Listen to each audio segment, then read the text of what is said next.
आणि सांगली जिल्ह्यामध्ये शरद पवार मोठी राजकीय खेळी खेळण्याची शक्यता आहे।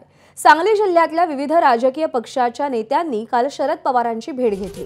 अजित पवारांच्या राष्ट्रवादीमध्ये असलेले माजी आमदार सदाशिवराव पाटील आणि त्यांचे पुत्र वैभव पाटील यांनी शरद पवारांची भेट घेतली।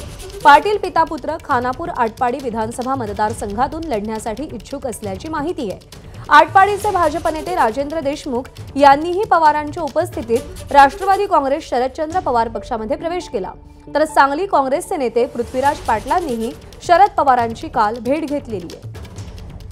काही राजकीय चर्चा नाहीत, माझी ओळख त्यांनी करून घेतली, कारण की हनुमंतराव साहेबांचे आणि त्यांचे ऋणानुबंध अत्यंत जुने आहे।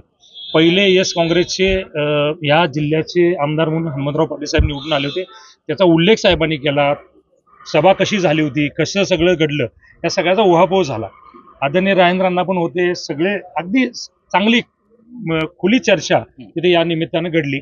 काय गोष्टीचा निर्णय करायचे असतील, काय करायचे या संदर्भात वेळोवेळी त्या पुढच्या गोष्टी त्यावेळी घडून जातात। लोकांचा आग्रहच आहे पवार साहेबांच्या पक्षात जावं, आणि पूर्वीपासून आम्ही पवार साहेबांच्याच बरोबर होतो, त्यामुळे आम्ही पवार साहेबांना त्यावेळेस त्यांच्या बरोबर जायचं ठरवलेलं आहे। पण इतका तातडीचा निर्णय, हे निर्णय तातडीचेच असतात, ते काय असं विचार करून जास्त घेऊन चालत नाही।